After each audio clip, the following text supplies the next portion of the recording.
Chapter 24, Award Night. Although I was known for leaving things at the last minute, I'd put in a request for annual leave as soon as Jane had told me about the morning tea invitation. But the awards were only a couple of days away and I'd not heard back from the local management with a reply. I was concerned, Jane was panicking, I did not want to ruin her big day, and me not being there would be a definite blow. I still needed to get the 2nd of November off work and the official route was not working. Then, the union saved my life. Well, or at least morning tea. The RMT announced they were holding an official strike over job cuts that would impact on public safety. It was for the 2nd of November. I would never have been so pleased to be a union member. When I read the email that email had sent through, I nearly cried of happiness. I also nearly wore my RMT pin badge to number 10, but changed my mind at the last minute. I did not want to turn Jane's day into a political statement. A day or so later, I was working with my supervisor. He came up with a great idea. He suggested that I get business cards made up, as there'd be handy events where I'd be mingling with journalists. It was a very sensible idea, as Jane was already fielding lots of calls from press agencies and magazines eager for our story. I think they'd sensed Cosmopolitan's interest in us. Being at work and not telling everyone was very difficult.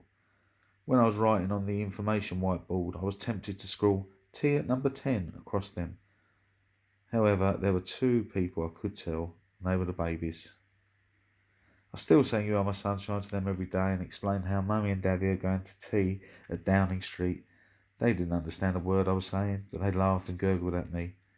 They could certainly understand moods, feelings, and love.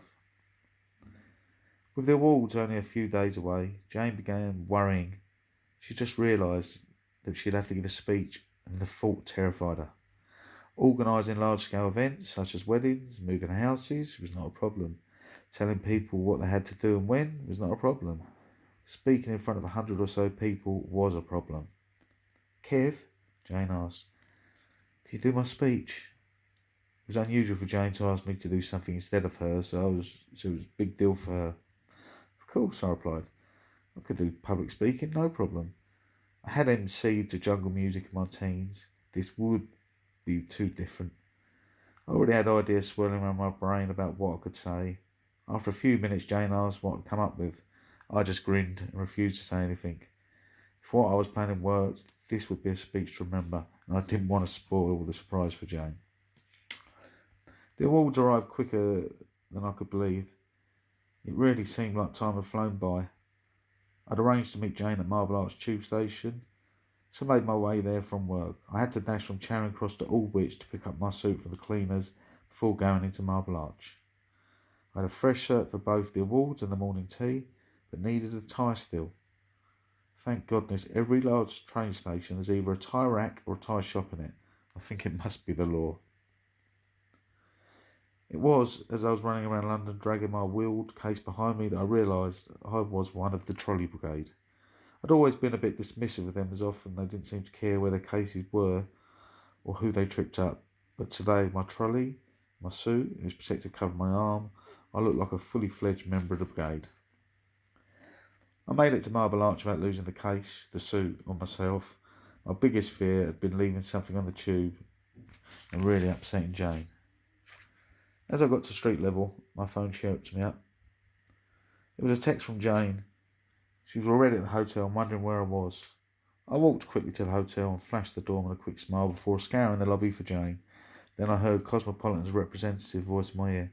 Hello, Kevin. I jumped at the suddenness of her appearance, before settling down and exchanging polite small talk.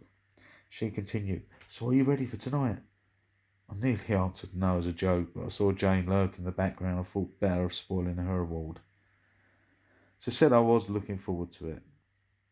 Jane came over and joined us, listening intently as we were given the itinerary for that night and the next day. There was not a lot of time to spare, so we had to be on the ball. We got up to our room and started unpacking. The room was nice and clean, but wasn't anything exceptional. Jane looked at the clothes I pulled from the case. Kevin, she said, awfully calmly, where are your trousers for tomorrow? Jane fully expected me to say that I'd forgotten them. I can wear my suit trousers again, I explained. It's only an award ceremony, not a big party. Jane didn't say anything, she just sighed and lowered her head, concentrating on her own unpacking. I didn't understand why she was so upset. I had saved on lugging extra clothes around town. Besides, I had a clean shirt for the morning. Just needed ironing, as it got creased in the case, but I could do that in the morning. There's no need to rush. I quickly got ready, sat back to relax with a cola while Jane got ready. She always took longer than me, but she had more to do with her hair.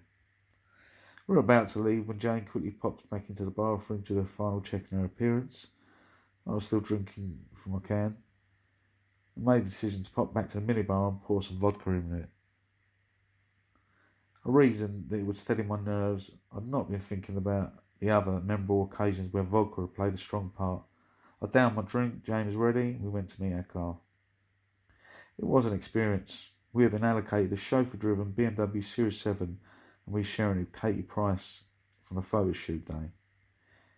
She seemed to have forgiven me for my unintentional faux pas at our first meeting. She had a friend with her too. I didn't think about the celebrity aspects of things at all and offered the front seats to the ladies. Celebrities travelled in the back of the car, the red carpet way. Jane accepted the offer though, wanting more room to stretch her legs out, so I ended up in the back with the two other ladies. I was not displeased. In the back of the car, Kate and her friend talked about the clothes, the celebrities they expected to see, and other girly things. I wasn't really involved in the conversation. I did keep check on what was said, as I did not want the risk of upsetting Jane by blurting out something weird or stupid. My sense of humour only really worked if you knew me well. As we got closer to the awards venue, I got more excited. At one point, we were stopped at traffic lights, and passers-by recognised Katie from the television show she'd done the year before. It really brought it home that I was sitting with a celebrity. Before I knew it, we were at the awards. I jumped out of the car and instantly went to the front passenger door to escort Jane out.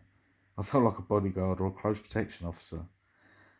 Cameras flashed their lights at Jane before being distracted by Katie and her friend getting out of the car. I took that moment to whisper quietly to Jane that she was my woman of the year. Katie waited for Jane and they walked up the red carpet together. Paparazzi got as many shots of them as possible after posing for more pictures. This time, for the national press, we were directed to a small bar area with some of the other winners and their partners. We didn't talk too much at all, we were just overwhelmed by it all. We started chatting to a lady called Megan Fleet. She was there with her boyfriend Ed, having won the award for Ultimate Friend. When her best friend had been diagnosed with cancer and was undergoing chemotherapy, Megan had shaved her head in support of her friend so they didn't suffer baldness on her own. I hit it off with Ed straight away. He looked a bit like a former West Ham player. I just couldn't remember which one. Jane and Megan were soon in deep conversation, so I hit the bar with Ed. I was pleasantly surprised to see that they were serving cider, so we got a pint each. Stood there, people watched. We hadn't been there long before an announcement was made the dining suite was ready for us. I took Jane's hand and we made our way up the grand staircase to the dining suite. There were so many tables, I felt lost for a moment, but Jane spotted the seating plan, so at least we knew where we were sitting. All we had to do was find it. Jane and I were walking around the tables, peering at the numbers on them, when a small Australian man asked if we needed any help. I assumed he was the waiter. He helped us to find the table. Here you are. He sounded so happy that it helped us. I said something about good waiting staff. He smiled and bounced off saying, have a great night. I turned to Jane to say how nice I thought he was when she just looked me dead in the eye and said, that was Adam Garcia from Strictly Come Dancing. He's a celebrity judge. Jane giggled even as she was saying how embarrassing I could be. Trust me to be so daft. We sat at our table and were joined by Megan and Ed. We sat there people watching. I spotted Angela Griffin. I had a bit of a crush for her when she'd been on Coronation Street, popular soap opera. We also saw Fern Cotton, Donna Eyre, Connie Hook. Everywhere we looked, there was another face on the telly. Joining us at the table was Layla Hussein. She won Campaigner of the Year for her work on highlighting the horrors of female genital mutilation, also known as female circumcision. It was something I'd never heard of before, and as she explained it to me, I felt so glad that my little girl Olivia was safe from this barbaric torture. Layla was a truly inspirational woman working hard to protect so many others.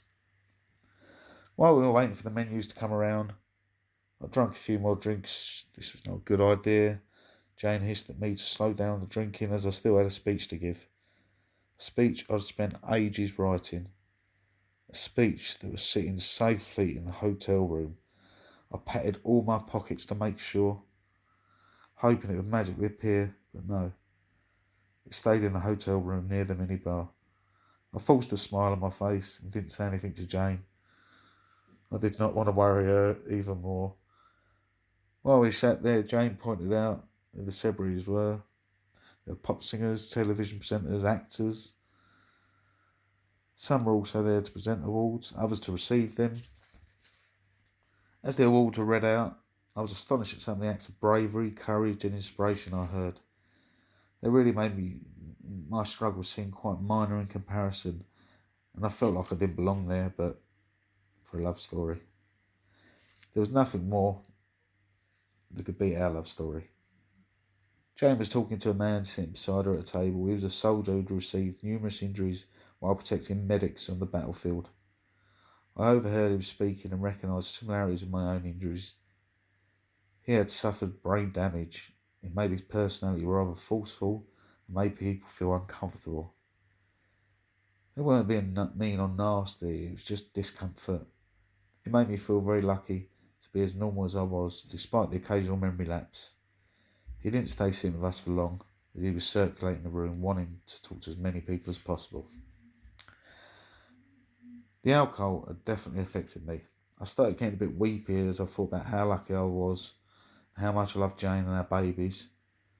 Jane, however, handled my tears as she always did. She seemed to get weepy before big events before, and knew that I just had to get my emotions down to a manageable level. There was still the speech I had to say. I held Jane's hand under the table for comfort and security. Then it was here. The final award of the night, the award for the best love story, 2010. Two men from the telly were taking turns in building up the introduction. When people fancied change, they changed clothes, said the first presenter. It was the waiter. Not countries, joked the second man. They finished the build-up saying, the first love came back into Kevin's life through the accident to recreate Kevin as a person. Our winners for the best love story are Jane and Kevin Whitehead.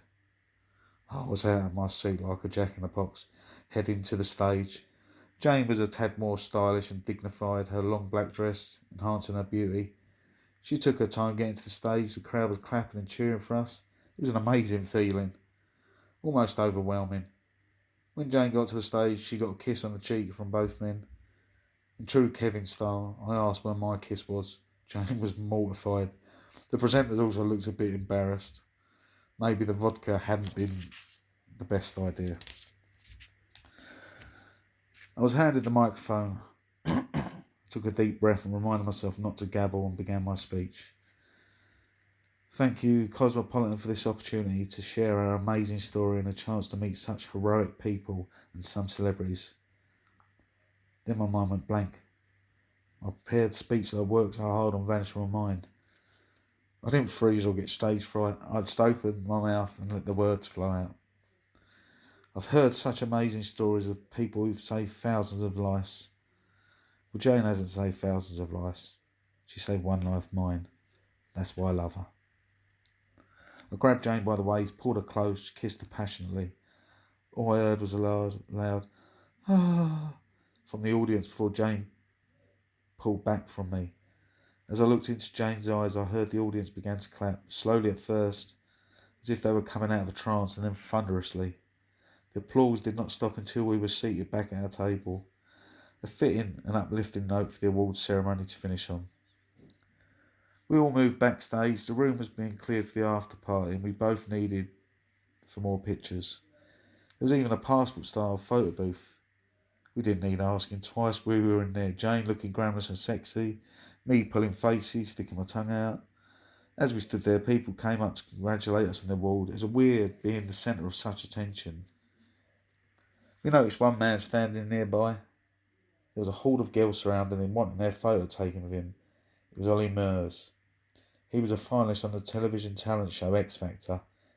He spotted us and headed over to say hello. He nodded hello to me and started talking to Jane. Jane did not object to this at all. I was already chatting to a woman called Fiona who worked for Cosmopolitan. I'd been telling her that I'd started writing my story. She was giving me some professional hints and tips. Jane only ended up spending a couple of minutes with Ollie before his fans besieged him.